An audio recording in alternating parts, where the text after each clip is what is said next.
No sé, pero están grabando la reunión. Lo van a subir a YouTube. Vale, repetimos el link para van a subir. Posso começar, né, professor? Isso. Então, boa tarde a todas e a todos que estão conosco nesse terceiro webinário, nesse terceiro encontro dessa parceria da Universidade Católica de Santiago del Estero com a Universidade Estadual de Mato Grosso do Sul. Hoje nós temos a presença do professor Carlos Otávio Zamberlan, é um gaúcho sul-matogrossense, né? Já tem o coração aqui no Mato Grosso do Sul.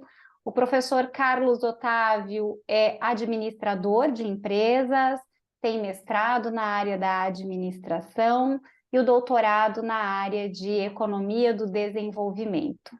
Além de ter várias publicações de artigos, livros, capítulos de livros, ele é um pesquisador apaixonado pela temática ervateira, os sistemas produtivos dos ervais.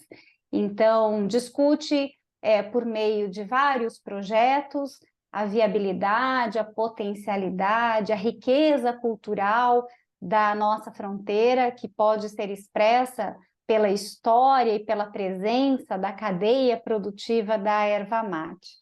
Então, é com muita alegria que nós recebemos o professor hoje para compartilhar a sua pesquisa, as suas contribuições, convidar a todos para estar conosco nos próximos eventos, no próximo festival étnico-cultural. O professor Carlos também tem uma participação, uma atividade muito grande, muito apaixonada na organização de eventos culturais e que vem enriquecendo não só o papel da universidade, o programa de mestrado, mas conciliando os atores privados, o governo estadual, os governos municipais, com um olhar para as potencialidades da nossa fronteira, e que está muito intimamente relacionada com a rota de integração latino-americana. Então, professor Carlos, seja muito bem-vindo, muito obrigada pela sua disponibilidade. Estamos aqui para ouvi-lo e depois passamos para o debate. Ok? Ok. Eu, Eliana, professor Alejandro, a todos os presentes, eu que agradeço a oportunidade de estar aqui com vocês e eu pretendo mostrar aqui algumas coisas a respeito de desenvolvimento, de desenvolvimento, com relação à questão da territorialização, de criar um território. Então, eu vou ver se eu consigo colocar aqui para vocês a apresentação. Não sei se vocês estão conseguindo observar. Eu já perdi, certo. Então, eu vou mostrar aqui para vocês alguns slides que foram preparados para esse debate de hoje. E nós vamos discorrer sobre o projeto do território dos ervais. Este território, ele engloba uma área maior que Portugal, dentro do estado de Mato Grosso do Sul e parte do Paraguai. Então, na verdade, ele é binacional.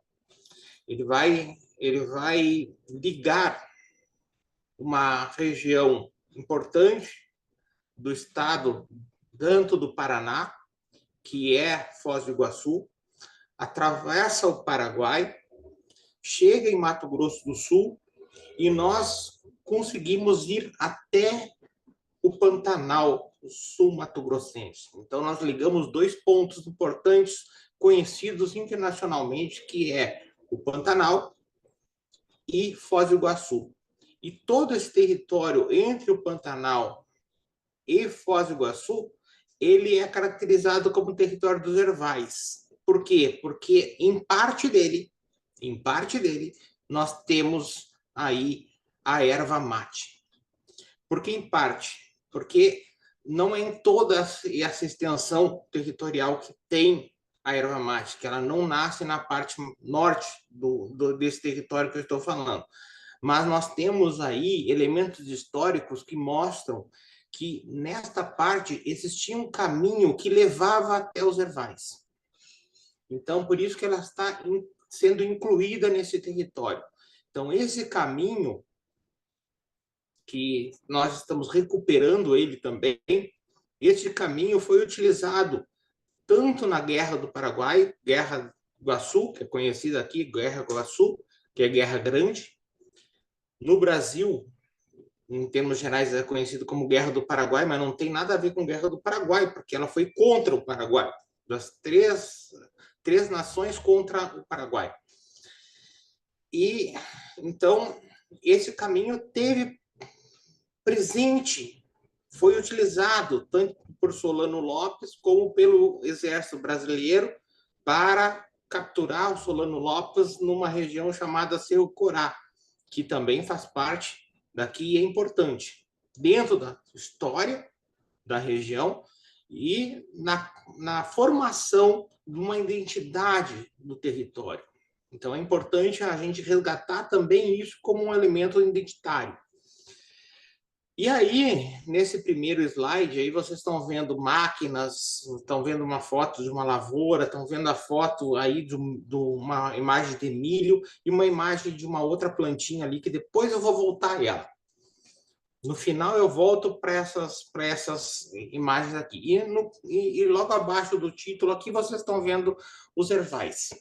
São ervas mate aqui. Muito bem. O que nós precisamos discorrer inicialmente aqui? Desenvolvimento. O quê? Isso é desenvolvimento? Isso que vocês estão vendo aí são fotografias de algumas coisas que ocorreram e que estão ocorrendo. Algumas fotos são do Rio Grande do Sul, do meu estado. Eu estava lá na época que isso aconteceu. Eu fiquei 40 dias preso em Santa Maria, na região central do Rio Grande do Sul, por conta das quedas de estradas, e nós tivemos um evento climático. Todo mundo sabe o que aconteceu com o Rio Grande do Sul. Então, ali nós temos no lado direito de vocês, ali, nós temos as fotos de uma estrada sendo engolida pela água, e nós temos ali uma ponte que passa em cima de um rio chamado Rio Taquari, na região da Estrela e Lajeado. São dois municípios aqui que foram extremamente atingidos por esse evento climático em maio deste ano. E essa ponte ela ficou submersa. Ela tem mais ou menos uma distância de 40 metros do rio, e o rio chegou e subiu em cima dela. Essa água toda desceu para Porto Alegre e inundou Porto Alegre, inundou outras cidades no Rio Grande do Sul. E, inclusive, o principal aeroporto do Rio Grande do Sul, que é o Aeroporto Internacional de Porto Alegre, foi totalmente inundado e ainda não entrou bem em operação. Tá? Algumas coisas estão voltando, alguns voos estão voltando, mas não tenho certeza se voltou completamente. Bom, isso aqui eu estou mostrando para vocês. Por que aconteceu isso no Rio Grande do Sul? Por conta de mudanças climáticas. Aconteceu isso por conta de mudanças climáticas. Você teve no centro-oeste brasileiro, você teve uma massa de ar quente conhecida como anticiclone, que ficou em cima do centro-oeste, não deixou a umidade subir, e a umidade que vinha de cima, ela não conseguia passar por essa barreira. Então, ela deu a volta, chegou no Rio Grande do Sul e toda a umidade se concentrou no mesmo ponto. E aí precipitou, choveu tudo em 2, 3 dias. Então, você teve ali, em Santa Maria, choveu 437 milímetros em 24 horas. Quase meio litro em 24 horas. Então, é muita água. E aí, nós temos uma outra questão importante para que isso tudo acontecesse. Não é um evento, não é uma coisa única. Nós temos aí, por exemplo, para a gente discutir modelos de uso da terra, por exemplo, no costado dos rios no Rio Grande do Sul, na maioria dos rios tem isso também, tem áreas de várzea e áreas de proteção ambiental, áreas de floresta. Muitos desses rios não têm mais essas áreas. E as áreas de várzea, por exemplo, são tudo ocupadas pelo desenvolvimento que nós falamos, pela ideia de desenvolvimento que nós temos. Só que se nós olharmos o que os indígenas faziam com as áreas de várzea, nada. Por quê? Porque eles tinham consciência de que a água das chuvas eram freadas na várzea para chegar no rio devagar. E não acontecer tudo isso que aconteceu. Então, como você não tem mais a várzea para frear a água que vem das chuvas, isso tudo cai no rio e o rio aumenta a correnteza e leva tudo adiante. Então, a falta de visão de um todo global levou a isso. Levou a isso. Então, é mão do homem mesmo. É mão do desenvolvimento pós-industrial. Isso que aconteceu. E não é só lá. Vai acontecer em outros lugares e vai continuar acontecendo lá. Neste outro lado, nós temos ali um pessoal caminhando, que são cientistas da Universidade de Guajira e da Universidade Federal do Mato Grosso do Sul, que estão aqui, no Caribe colombiano. Aqui eles estão analisando um outro evento, que é a erosão costeira. Está acontecendo. 40 metros dessa região do Caribe, aqui em Rio Hacha, já foi para o mar. O mar já tomou 40 metros do território colombiano. Então, aqui abaixo, nós temos as medições, a linha vermelha de 2009 e as linhas laranja aqui é 2023. E aqui a previsão para 2024, 2025, se não me engano. Então, isso aqui, o mar está vindo. E por que ele está vindo? Porque ele está aumentando o nível. E isso ocorre por causa dessa figura central, aqui que mostra a temperatura da superfície do mar, temperatura média. E nós vemos aqui a linha vermelha 2023, então temperatura mais alta, e a linha amarela 2016, e as outras aqui anos anteriores, desde 1979. Então, um crescimento da temperatura absurdo. E em 2024, nós temos essa linha preta aqui, lá em cima. Lá em cima. E isso aqui vai fazer com que o mar, naturalmente, só pelo aquecimento, ele já sobe. Porque a água, quando você aquece, ela expande. Então, aí você já vai ter um aumento do nível do mar. Fora o derretimento das camadas polares, e aí nós vamos para frente e a gente vai ver. Então, o que nós estamos dizendo? Esse desenvolvimento que nós conhecemos até agora, se nós não pensarmos em mudar isso, não sei se nós vamos existir. Não sei se nós vamos existir. Então, nós temos que repensar. Mas nós vamos discutir sobre isso certamente. Porque o que nós estamos falando sobre território aqui engloba também a resiliência climática. Também engloba isso. Então, vamos para o projeto daqui. Nós estamos desenvolvendo, junto com o mestrado em desenvolvimento regional e de sistemas produtivos, uma ideia de criação de um território baseado no que foi discutido na França sobre os polos de economia do patrimônio. No entanto, nós estamos acrescentando e modificando isso conforme as nossas características regionais e conforme isso que nós estamos colocando para vocês aqui das mudanças climáticas, que nós queremos criar um modelo de desenvolvimento e de território que seja, de certa forma, resiliente às mudanças climáticas e auxiliem a gente, como mundo, dar a volta nisso. Dar a volta. Então, os projetos Polos de Economia do Patrimônio, eles são baseados num projeto unificador, a partir desse projeto, são criados outros projetos que se unificam a esse projeto superior, e aqui nós temos 2 projetos base, o Território dos Ervais e o Itinerário Cultural Caminho para os Ervais. O Itinerário Cultural Caminho para os Ervais surgiu antes da ideia do território.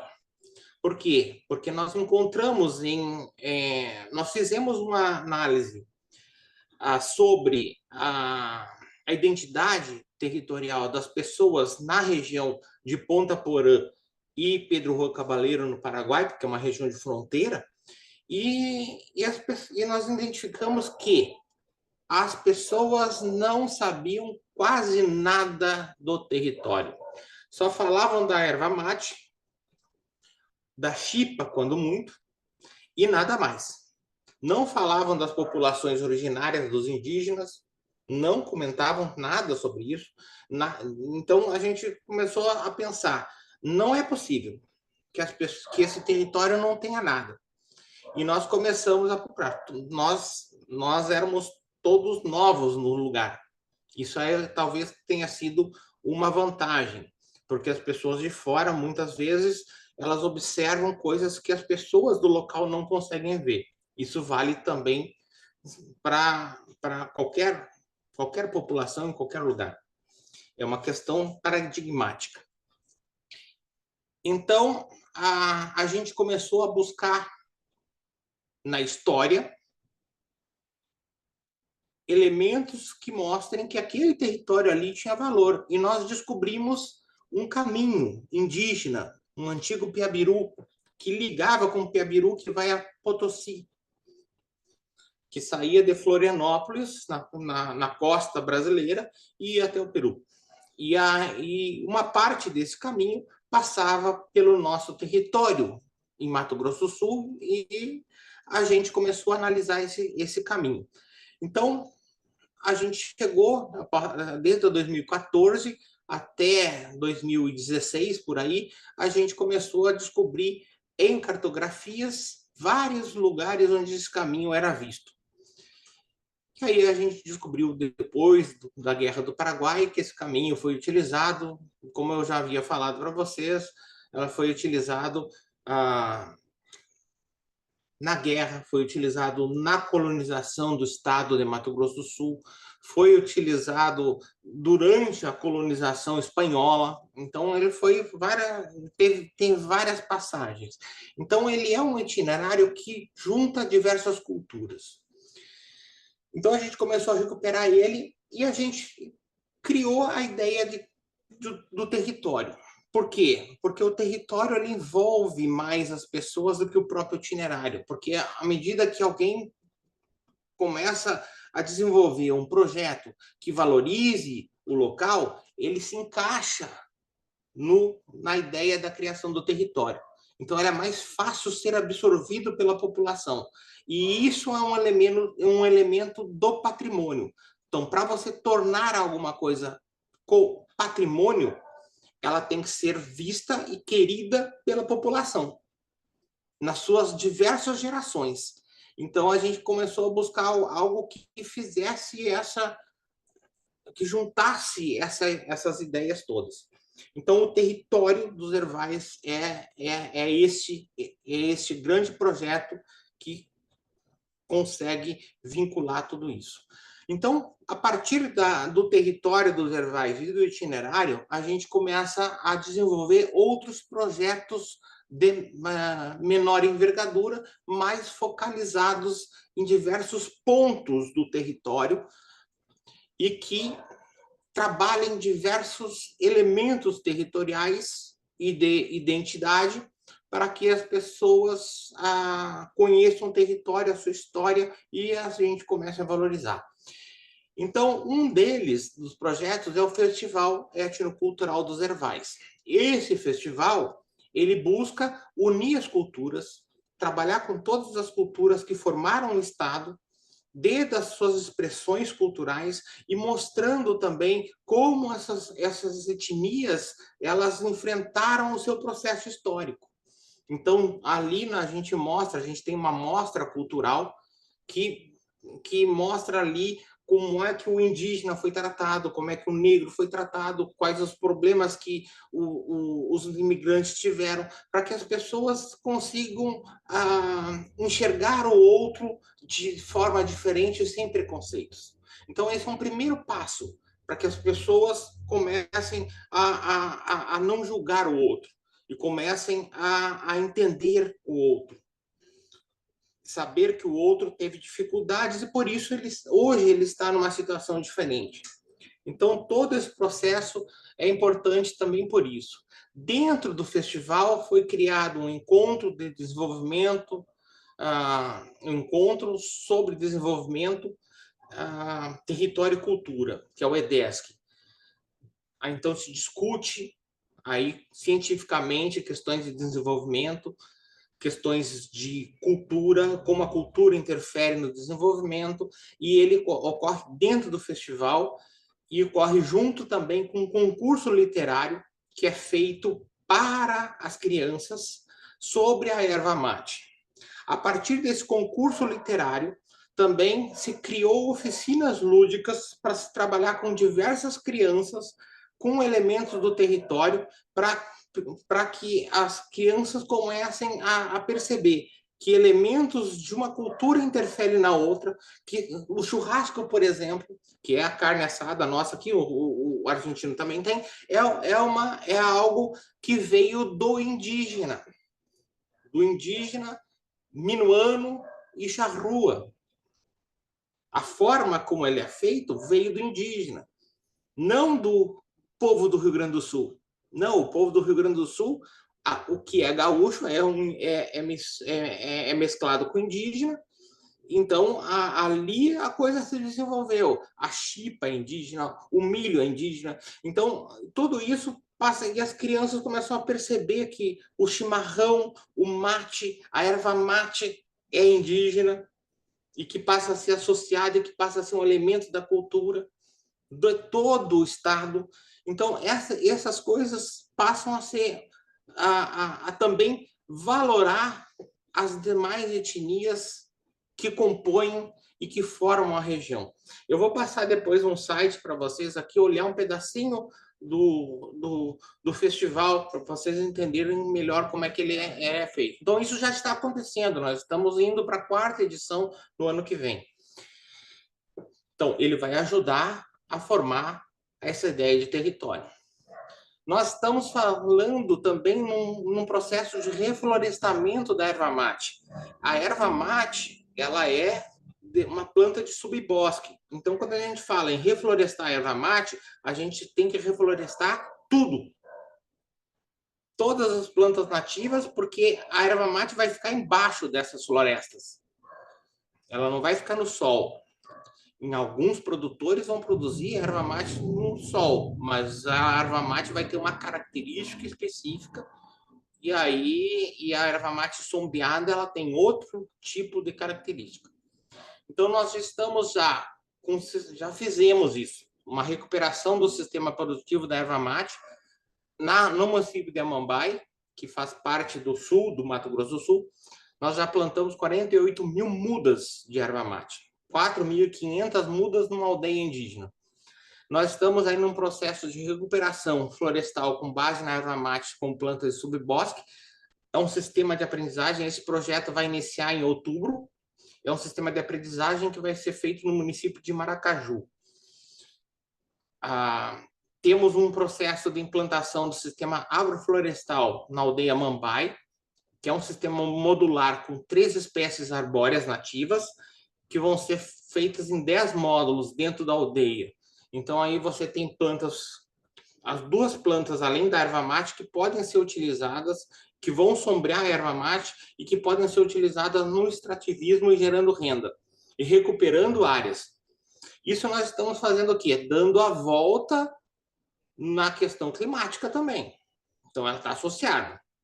Nós estamos com um projeto esperando financiamento aí, de recuperação florestal com produção de mudas nativas pelo plantio pelo modelo de sucessão ecológica. Então, vai ter regeneração natural. Então, nós vamos escolher variedades nativas que atraiam a fauna e essa fauna vai fazer com que as florestas se regenerem sozinhas.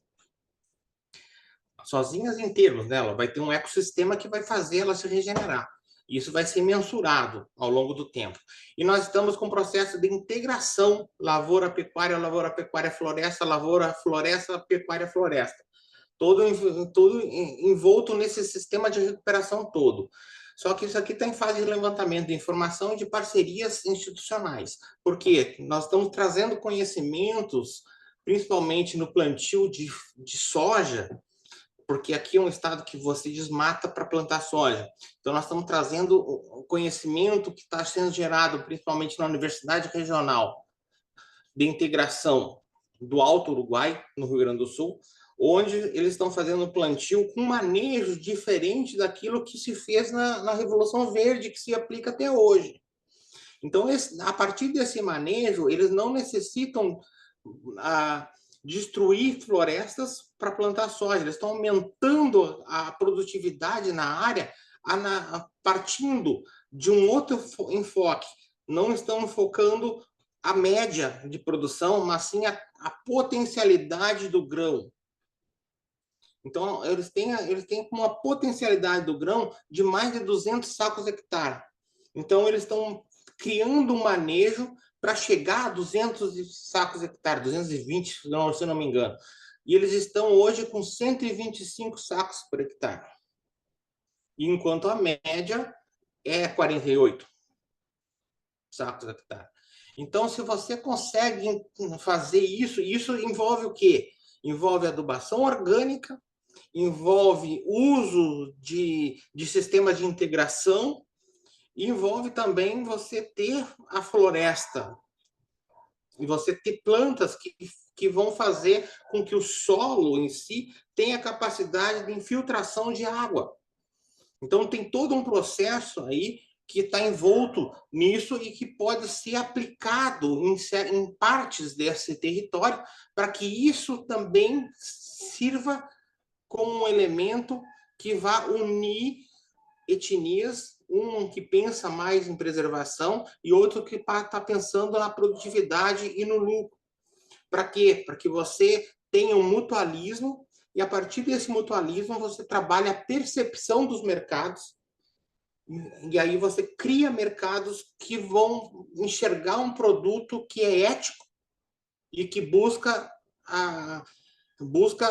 minimizar os efeitos climáticos e, com isso, você consegue um maior valor desse produto, por mais que ele seja um produto que você pegue ele igualzinho ao outro produzido em qualquer outro lugar, mas a percepção faz com que o produto desse território seja diferente por todo o sistema que está envolto na produção desse produto, porque ele faz parte de um território que está cuidando do ambiente.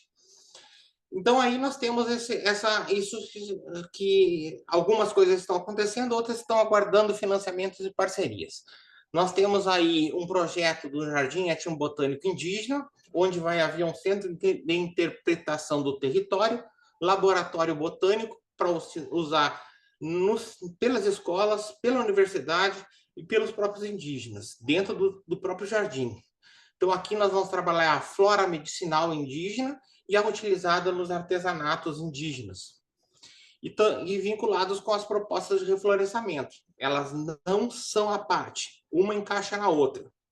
Então, o reflorestamento também tem a ver com esse jardim etnobotânico. E esse jardim etnobotânico, a ideia dele é ele funcionar em rede. Ele inicia na aldeia Amambai, em Amambai, centralizado, e ele passa a ter uma produção dentro de toda a aldeia, para aqueles que querem fazer parte dessa produção, e depois a gente pode expandir a produção desse jardim para outras aldeias indígenas de diversas etnias que aqui existem. E aí, a partir daí, dependendo da produção que isso, você pode criar até uma indústria a partir disso. Então, mostras museológicas também estão sendo trabalhadas aí, a ideia da criação de uma história natural, envolvendo a pré-história local, povos originários, mostra sobre os povos originários, mostra sobre a Guerra do Iguaçu. E aí nós temos uma parte também tecnológica, que é a Conecta Ervais, aí que nós estamos utilizando a rede mundial de computadores. Hoje nós temos já um sítio do Caminho para os Ervais, que está aqui o endereço, o Caminho para os Ervais, e nós estamos criando um outro projeto que é o Território de Qualidade, que é um selo de qualidade para o território, e ele está sendo desenvolvido inicialmente para a rede hoteleira. Depois a gente vai ampliar isso. Então, um turista que quer vir para o território dos Ervais, ele vai, onde é que eu vou me hospedar? Aí tem um selo de qualidade que vai ter destino a tais e tais hotéis, possuem hospedarias, pousadas, possuem o selo de qualidade dos Ervais. Então, a ideia aqui, principal, é nós não trabalharmos com a questão competitiva de uma etnia competir com a outra. As etnias, elas são mutualísticas, elas trabalham num elemento de ajuda mútua. Então, a partir do mutualismo, a gente consegue ser mais competitivo no mercado global. Essa é a principal ideia. E aqui nós precisamos ter, ao contrário do que se fala sobre a participação do Estado dentro de uma ideia ideológica de que nós temos que ter Estado mínimo, não funciona. Nós temos que ter um Estado forte, que ele atue em cima de todo esse processo. Que o Estado invista na inovação, nos sistemas de manejo, que invista na imagem, na propagação disso, que a própria negociação com outros mercados seja feita pelo próprio Estado também. Então, vai ter que ter participação do Estado forte aqui. E nós já estamos conseguindo isso graças ao festival. O Festival dos Ervais já trouxe o Estado para dentro dessa ideia. O Estado do Mato Grosso do Sul. Então, está acontecendo. Aqui, então, a gente tem uma ideia do festival. Aqui tem dois endereços aqui que vocês podem, depois, se quiserem, observar. Tem mais lá no YouTube sobre o Festival Etnocultural. Mas aqui tem dois, um que fala sobre o que é o festival e outro, o objetivo do festival.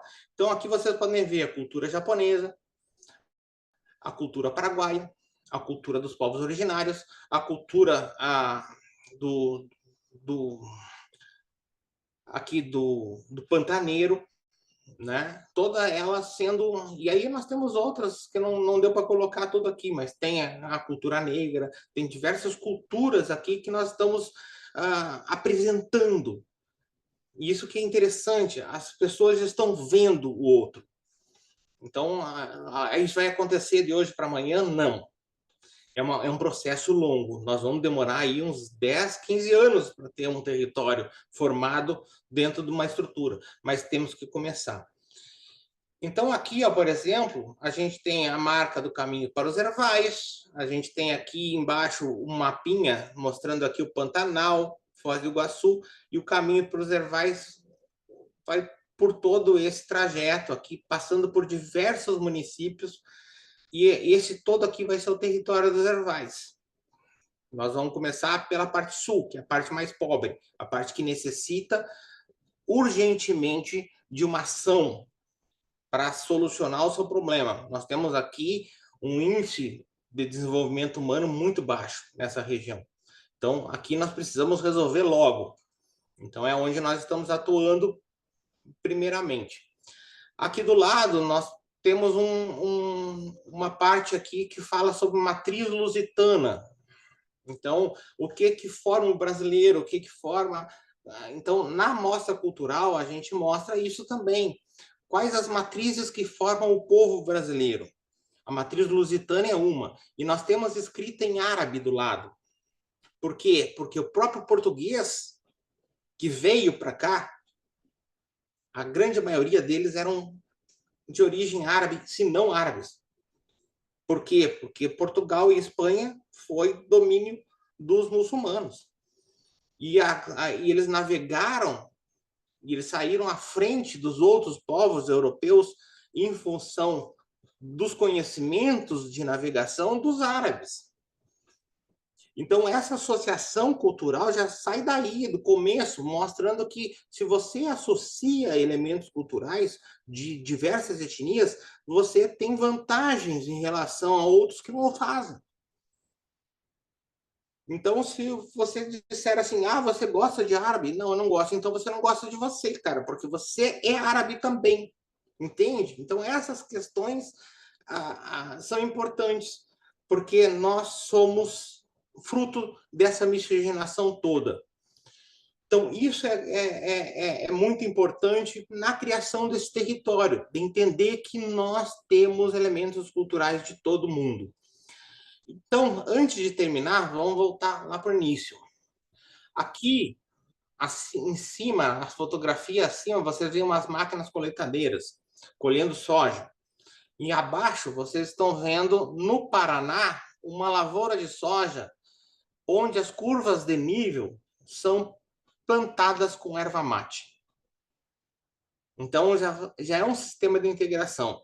A URI, a Universidade Regional Integrada do Alto Uruguai, está fazendo um projeto em Erechim, no Rio Grande do Sul, para plantio de soja e milho com integração com erva mate também.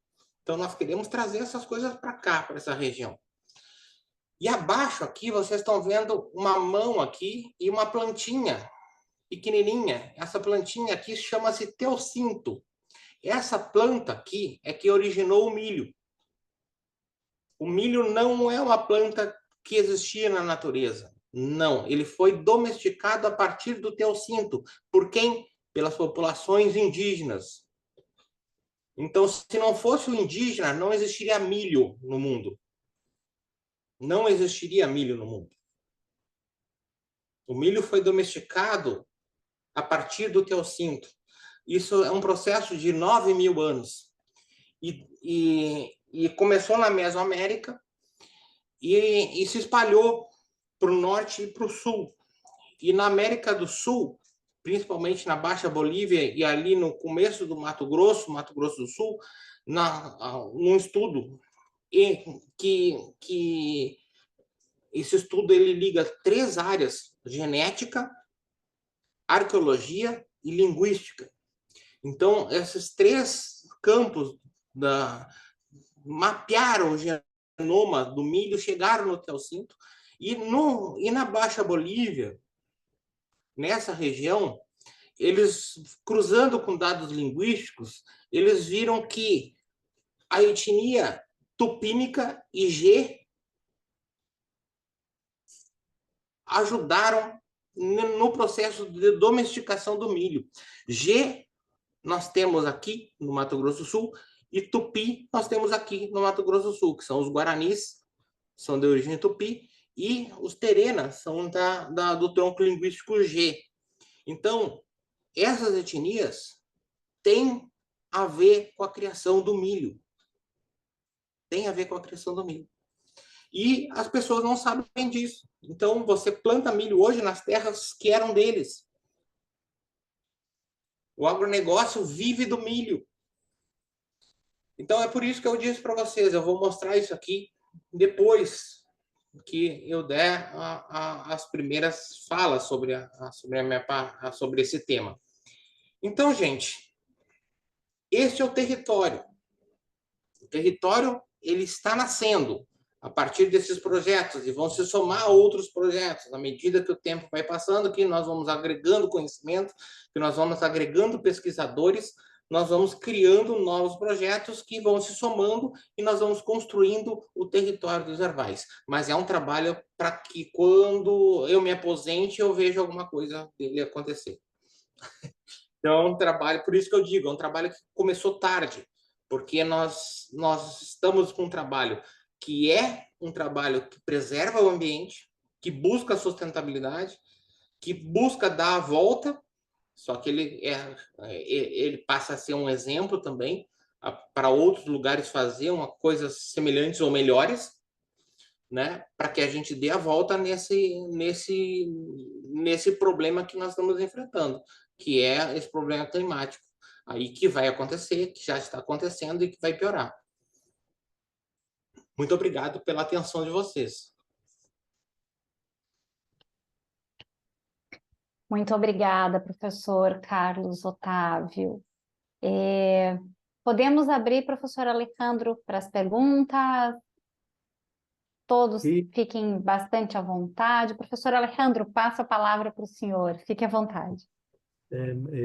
muy obrigado, profesor. La verdad que muy interesante su exposición y para quienes somos parte de la cultura de la yerba mate, ¿no? En todo el Mercosur, si hay una producción que nos identifica, como usted decía al principio, ¿no? Una identidad fuerte para el cono sur, ¿no? Para el Mercosur, es la yerba mate, ¿no? Para Sim. nosotros, yo hace un par de semanas tuve la oportunidad de estar en la ciudad de Tarija, aquí en el sur de Bolivia, que son vecinos nuestros, y tienen una fuerte cultura también histórica relacionada con la yerba mate, con el consumo de yerba mate. Usted lo describió tan bien, doctor, que tiene que ver con esta situación de que tenemos una fuerte influencia de nuestros pueblos originarios, de la raíz tupi guaraní, que se extiende a toda la cuenca del Plata. Toda la cuenca del Plata, ¿no? Tiene una cultura fuerte con la yerba mate y que, por supuesto, una centralidad en los estados de Brasil, en Paraguay, en lo que es nuestro litoral de la cuenca, ¿no?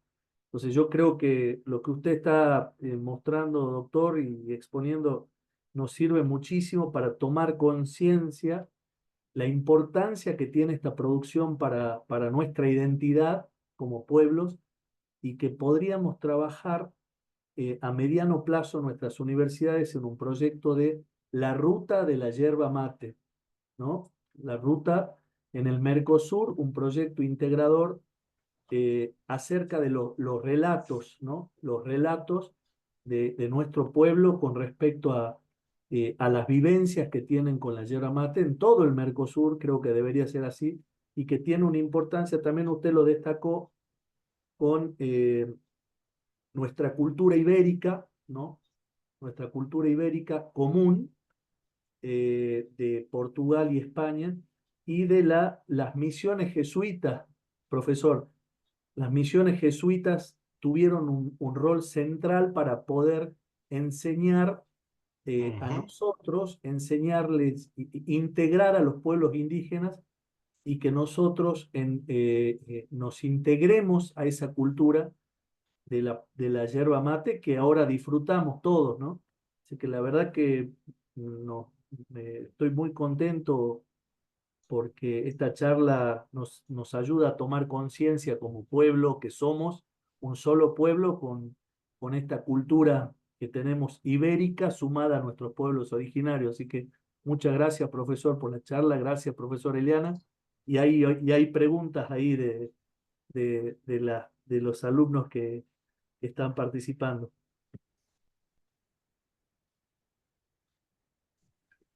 Graças, professor Alejandro. Muitas graças pela oportunidade de estar aqui. E então vamos responder. E é isso mesmo. Nós temos que ter consciência de que somos um único povo e que nós temos que nos unir para vencer os desafios que o mundo nos coloca. Essa união vem muito de conhecermos a nossa história, de onde nós viemos, porque nós somos, na verdade, míopes em relação a isso. A gente enxerga os nossos elementos culturais muito próximos. O que está distante, a gente não vê. Ou quando vê borrado. Então, a gente tem que se aprofundar nisso para entender melhor. E assim a gente vai entender que nós somos únicos. E que a gente pode usar disso para nos fortalecer e para nos mostrar para o mundo. É por aí. Así es. Ahí le hace una pregunta Estefano cómo puede fortalecerse la cooperación entre Brasil y Argentina para promover el desarrollo sostenible de la yerba mate, ¿no? Considerando las diferencias socioeconómicas y políticas entre ambos países. Muchas Aí, gracias. essa pergunta é muito boa.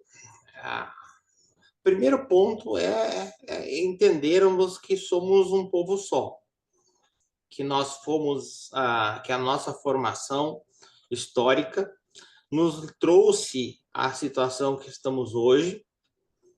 Então, essa situação que temos hoje é uma situação que é formada a partir de um processo histórico, que nós tivemos dentro desse processo histórico vários momentos onde tentamos criar o nosso próprio caminho, como latino-americanos, tanto foi feito isso pelo Paraguai, foi feito isso na Argentina, e o sistema do qual nos colonizou e que grande parte da nossa oligarquia manteve isso por ganhos dela, manteve e lutou contra esse próprio desenvolvimento, porque havia o ganho a curto prazo. Naquela época até se entende, mas agora temos que entender que nós podemos ser mais a partir dessa união. Então temos que entender esse processo histórico, deixar essa miopia de lado, botar umas lentes bem que nos permitam enxergar distante para entender esse processo, para entender o porquê estamos aqui nesse momento, para que a gente possa se rebelar e não aceitar isso. Povos africanos, os povos da África estão se rebelando contra a colonização. Apesar da independência política que foi conquistada no século passado, eles ainda são economicamente dependentes e, na verdade, politicamente também, porque quem tem o domínio econômico tem domínio político. Então, o que eles estão fazendo? Por que a guerra na Ucrânia não acabou? Também tem a ver com as questões que estão ocorrendo na África, porque a África está se aproximando da Rússia e está se aproximando da China. E a França, os países nórdicos, ali os países europeus do Ocidente estão perdendo aqueles que dão a eles a sustentabilidade, não é sustentabilidade, estou usando o termo errado, mas estão sustentando aqueles países no primeiro mundo. Da onde vem o urânio da França? Da onde vem o ouro que a França utiliza? A França não tem uma jazida de ouro. Cacau da Suíça. Da onde vem? São lá dos países africanos. O Níger é um deles. Então está vendo a Burkina Faso. Então todos eles estão se rebelando seriamente e existe uma questão assim, vocês são relações internacionais. Existe uma questão importante aí. O que acontece? Por que há uma aproximação dos países africanos com a Rússia e com a China? Porque a China e a Rússia não interferem porque eles querem, a hora que eles querem. Eles vão quando os africanos chamam eles. Me ajuda aqui. Aí a China vai, aí a Rússia vai. O que o Ocidente fez? Ele entra querendo implantar democracia, como se a democracia fosse implantada. Mas não é, esse discurso é ideológico, eles querem realmente usufruir daquelas nações. Então, por que a guerra na Ucrânia não acaba? Porque tem que enfraquecer essa gente que está entrando na África. Então, tem todo um processo aí que está além daquela guerra na Ucrânia. Então, tudo isso tem que ser analisado. Então, o que nós temos que fazer aqui como latino-americanos, Argentina e Brasil, e Uruguai e Paraguai? A gente tem que olhar para trás. E como é que nós chegamos até aqui? olhar a Guerra do Iguaçu, por exemplo, que é a Guerra do Paraguai, a guerra contra o Paraguai, e sanar suas feridas, para se unir. Então, a gente tem que assumir que nós queríamos entrar no Paraguai. E isso é verdade. Então, a gente tem que assumir. Não, nós primeiro entramos no Paraguai, nós pegamos parte do território paraguaio, que lá nos acordos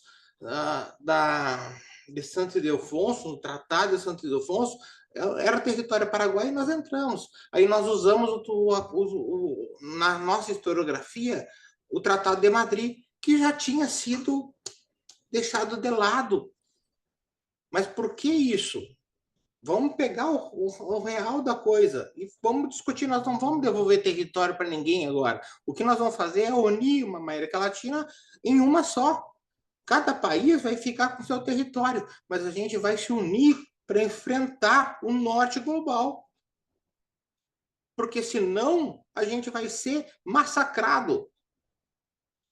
E a gente não vai ter voz e não vai ter influência nessas mudanças climáticas que estão aí. Não vamos ter. Mas nós temos que ter consciência disso. Quando a gente tiver consciência disso, a gente não cai em ideologias absurdas. A gente começa a questionar as coisas. Mas a gente tem que questionar. A gente tem que ser questionador.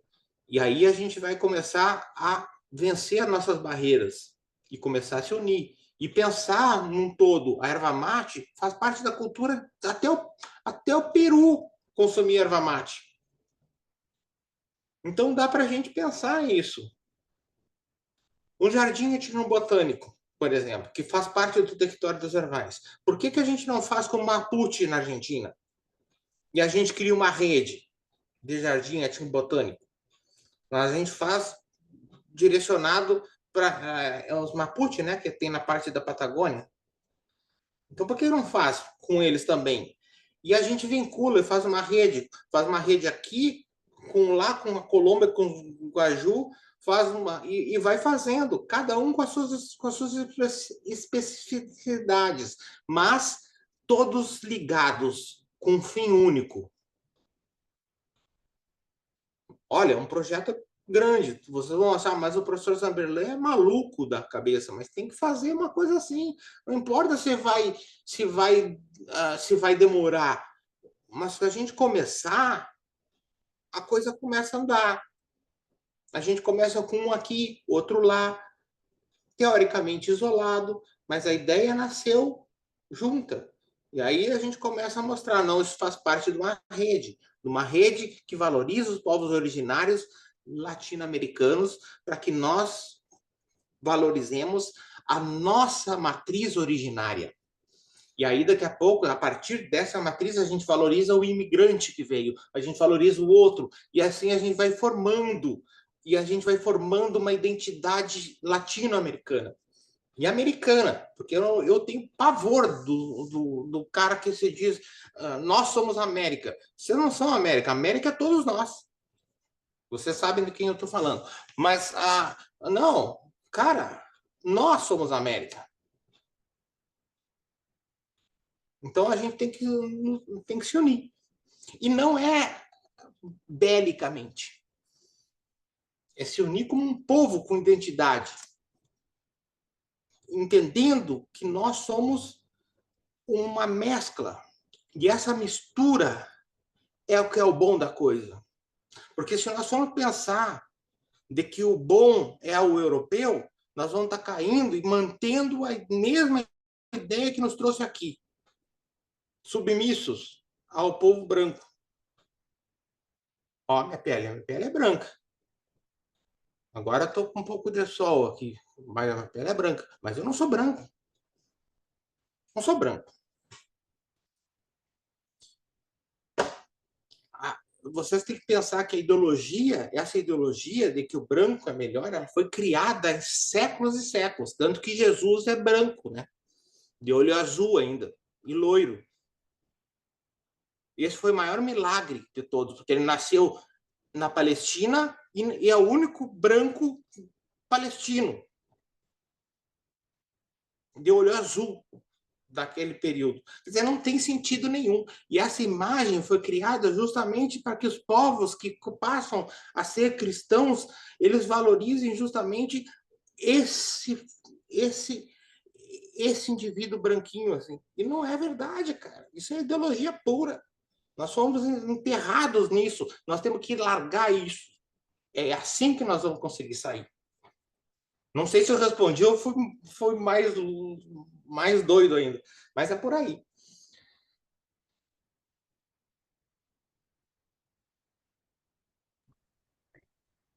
Temos outras duas perguntas também do Stefano. Professor Alejandro, temos tempo? O Stefano é o nosso mestrando do programa em desenvolvimento regional e sistemas produtivos, sempre bastante participativo, questionador, né, Stefano?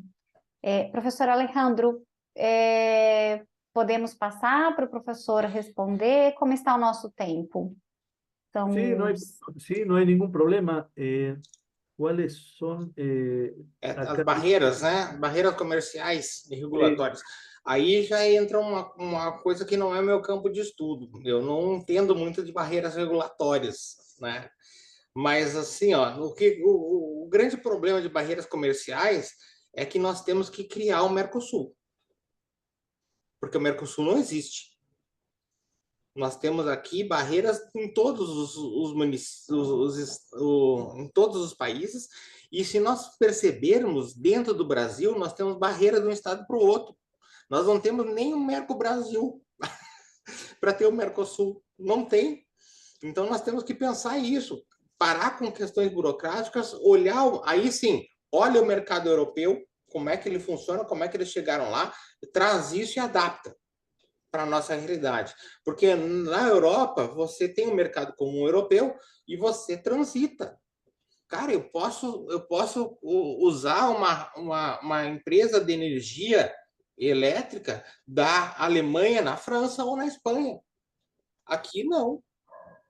Então aqui nós criamos, por quê?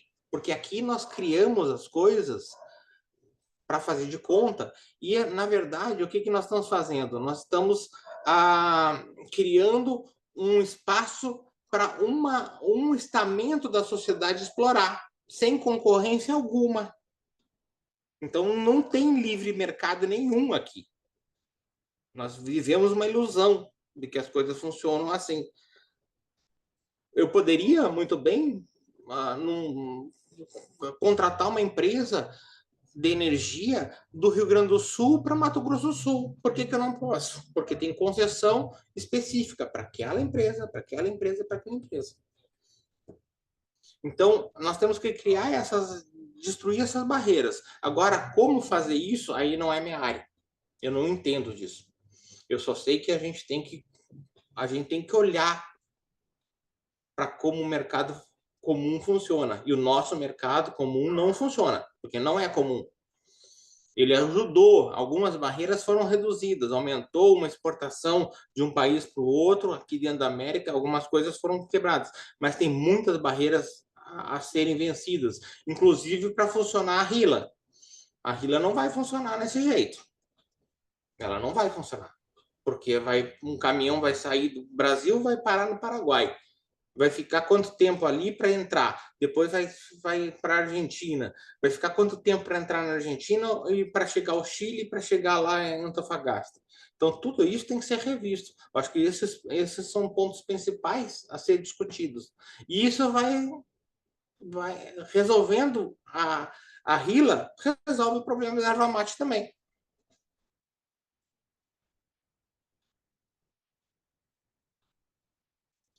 Diga. Sí, ahí, profesor, si me permite, muy interesante, como usted decía y lo explicaba, el tema del Mercosur, tenemos que trabajar mucho porque el objetivo central del Mercosur fue justamente que, como dice ahí, como nos plantea la pregunta Estefano, era que coordinen los países, que puedan generar, agregar valor en forma coordinada, que es lo que deberíamos hacer a mediano plazo, tener como usted dice, un verdadero mercado común, llegar a esa instancia para derribar las barreras que nos impiden una verdadera integración como personas y también con nuestras producciones, ¿no? Porque estamos protegiendo a nuestras industrias, pero al mismo tiempo no terminamos de integrarnos económicamente, lo que nos va a generar una escala política diferente, como usted explicaba, para vincularnos con el norte global en otra posición, ¿no? Que nosotros estamos demostrando al mundo, el cono sur sobre todo, que nuestra cultura ibérica integró a los pueblos originarios, no así el norte global, ni siquiera Estados Unidos y Canadá. No, Estados Unidos y Canadá no integraron a los pueblos originarios como sí lo hizo el Imperio Español y el Imperio Portugués. Nosotros estamos verdaderamente integrados culturalmente y eso es lo que, por supuesto, no es agradable para el norte global, ¿no? La forma en que nosotros incluso integramos a la población africana a nuestra cultura. La profesora Eliana Lamberti sabe de eso y ustedes si conocen el norte argentino también, nuestra cultura gastronómica, la empanada, el locro, mucha de nuestra cultura gastronómica tiene que ver con nuestra población africana, ¿no? Entonces, realmente es un desafío muy grande que lo tenemos que poner en valor, terminar de resolver las cuestiones de, sobre todo, coordinar económicamente, coordinar nuestras industrias para que pueda haber libre circulación de bienes y productos y que podamos concretar el Tratado de Asunción, llevarlo hacia su máxima expresión. Para complementar, assim, ó, nós estamos apresentando também esse projeto aí no OEI e nós estamos vendo também que nós podemos associar outros caminhos, outros elementos territoriais de outras regiões que se sobreponham um ao outro, que se unam. Por exemplo, cria um caminho religioso na Argentina ou no Uruguai. Isso pode vir a um momento ele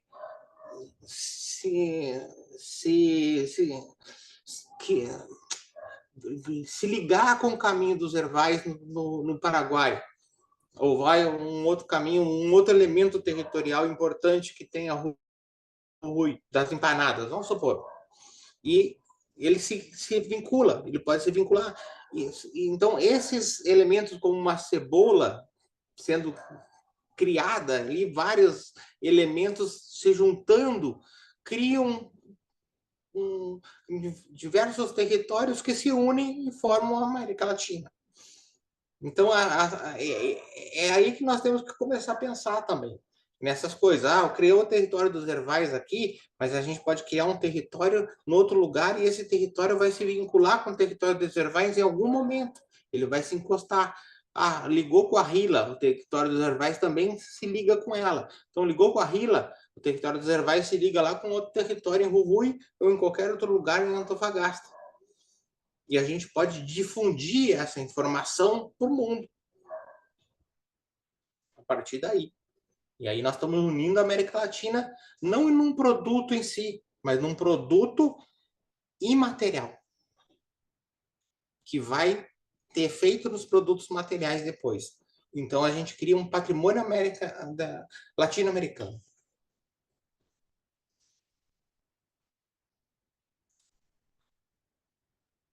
Ahí eso me parece, profesor, que tiene que ver con la pregunta que hizo Carlos Buesa Buzón, que dice colaboración entre los actores creando rutas interconectadas. É que o Buzão trabalha comigo.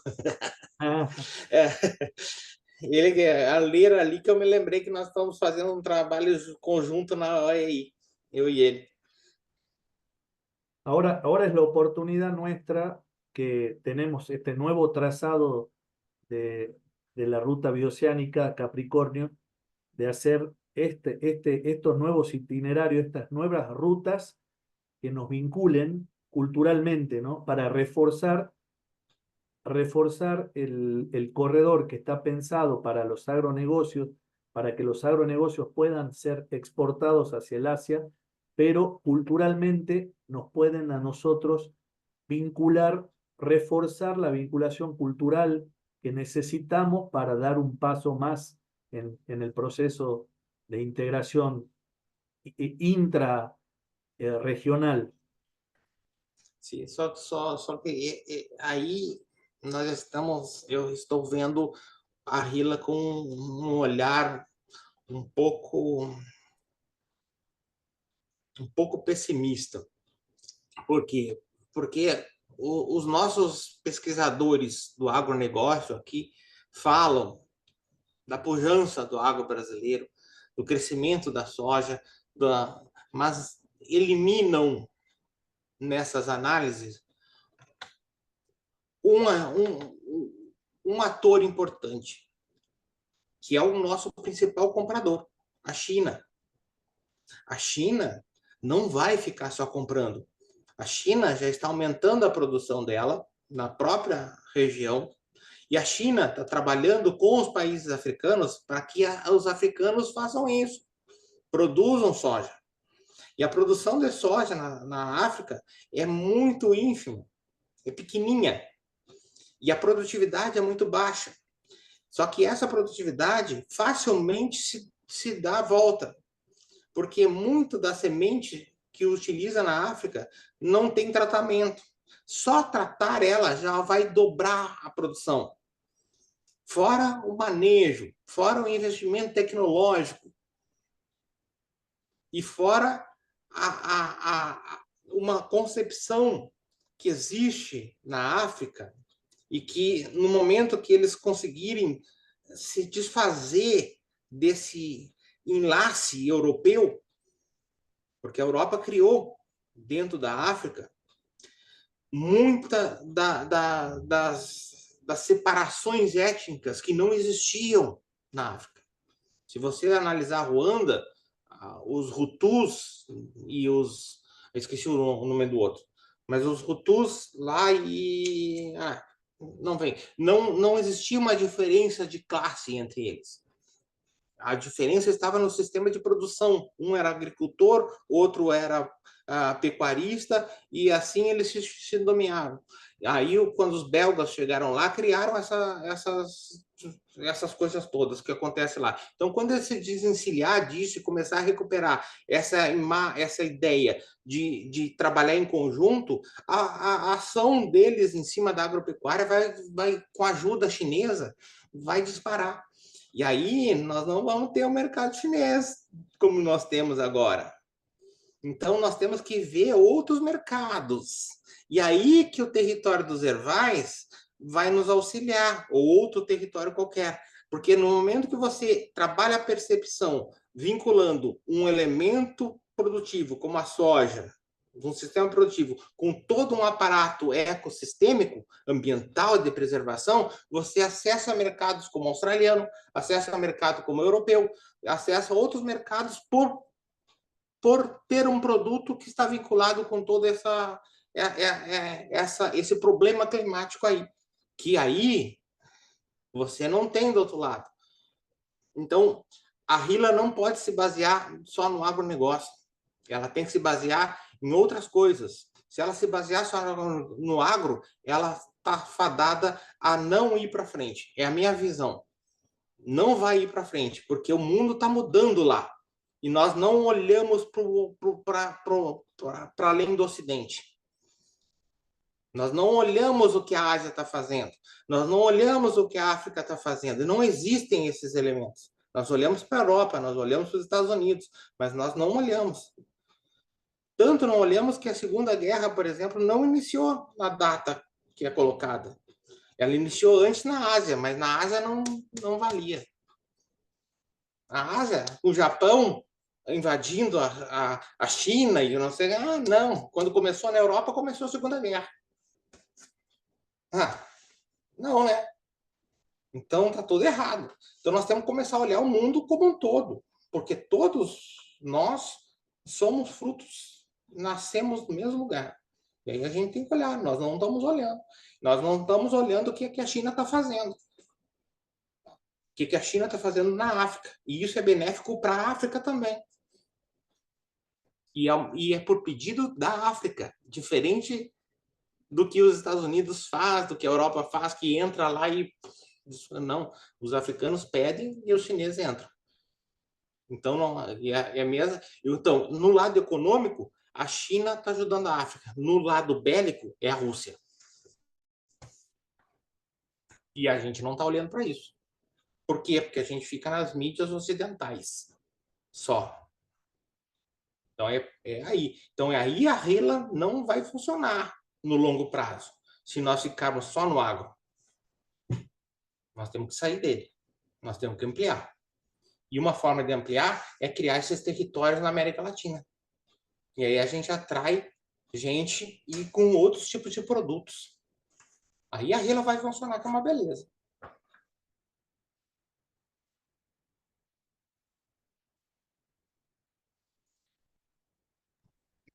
Buenos. Acho que por aí. Perfeito. Professor Alejandro, podemos então encaminhar para o encerramento? Sí, Gostaria só de lembrar e registrar o convite, né, que nosso próximo encontro é dia 25 de setembro, com o professor Moisés Centenaro, que também é um administrador e também é um entusiasta do sistema produtivo da erva mate. Então, na última quarta-feira do mês de setembro, no mesmo horário, também estaremos aqui com a participação de um outro professor pesquisador da Universidade Estadual de Mato Grosso do Sul.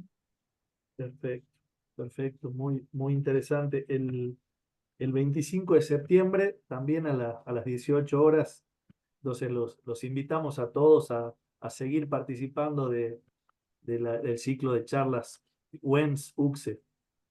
Y agradecerle a usted, profesor, y por supuesto a nuestro querido profesor Carlos Zamberlán con esta excelente charla para ayudarnos a entender y a conocer más de la cultura, de la identidad del Mercosur con un producto tan importante de nuestra tierra que es la yerba mate, ¿no? Muito obrigado a você, Alejandro, pela essa oportunidade, Eliana, muito obrigado mesmo, e a todos que estão aqui presentes. Agradecer, é por vocês que a gente está lutando para fazer um mundo melhor e vocês vão ajudar a gente com as novas visões, porque a gente tem limitações que vocês não têm. Tem outras, mas tem muitas que vocês vão nos ajudar. E é por aí, juntando nossos esforços, que nós vamos conseguir fazer algo diferente. Muchas gracias a todos, gracias profesor, Gracias. a todos los presentes. Un abrazo grande. Um abraço. Até Hasta mais. luego.